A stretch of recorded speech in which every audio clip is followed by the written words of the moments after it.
ஆனா இன்னும் பெண்கள் பாலியல் பலாத்காரம் பண்ணிட்டே இருக்காங்க.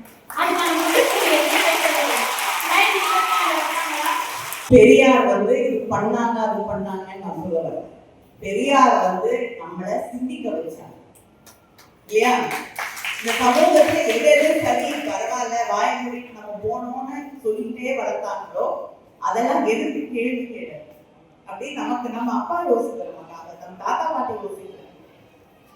ஏன்னா அவங்க எல்லாமே அதுல ஊறி போய் வாழ்ந்து கொண்டிருந்தாங்க. அதை மாற்றி ஒருத்தர் கேள்வி கேள்வி உன்னுடைய வாழ்க்கையை நீ மாற்றிக்கொள்ள முடியும் அப்படின்னு சொன்னது நம்ம பெரியார். நான் உடனே கேட்கிறேன், உங்க வீட்டுல நம்மளை வளர்க்குறாங்க எல்லாரையும் சேர்த்துதான் சொல்றேன். என்ன சொல்லி வளர்க்குறாங்க?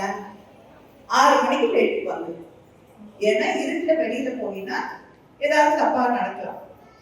இந்த ட்ரெஸ்ஸை போட்டுட்டு வெளியில போகாத.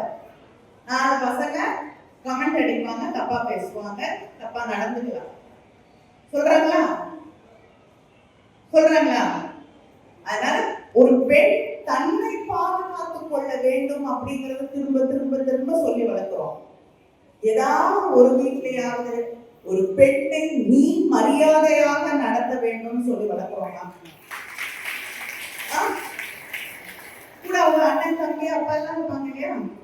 ஒரு பொண்ணை பார்த்தா அவ ட்ரெஸ் அவ இஷ்டம், அவ பண்ணபடி இருக்கிறான்னா அவ இஷ்டம், நீ ஏன் கமெண்ட் அடிக்கிற? அது தப்பு. ஒரு பெண்ணுடைய உடலுக்கான உரிமை அவளுக்கு மட்டும்தான் இருக்கு. அவ இல்லைன்னு சொல்லும் பொழுது அவளை தொடுறது தப்பு, குற்றம் அப்படின்னு சொல்லி எத்தனை பேர் வீட்டுல வளர்க்கணும். அதை பண்ணும் பொழுதுதான் இந்த சமூகம் மாறும்.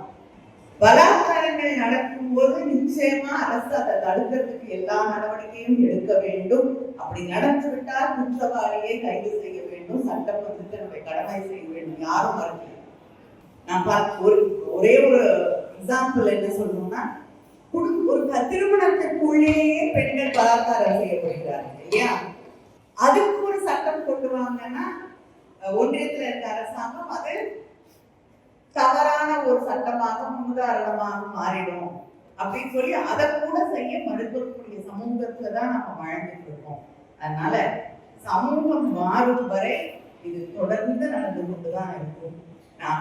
நம்மளை எப்படி பாதுகாப்போடு இருக்க சொல்லி தராங்களோ அதே நேரத்துல ஆண்களை பெண்களை தவறாக பார்ப்பது, ஒரு பொருளாக பார்ப்பது தவறு அப்படின்னு சொல்லி அவர்களுக்கு அந்த தெளிவை உருவாக்காமல் இந்த சமூகம்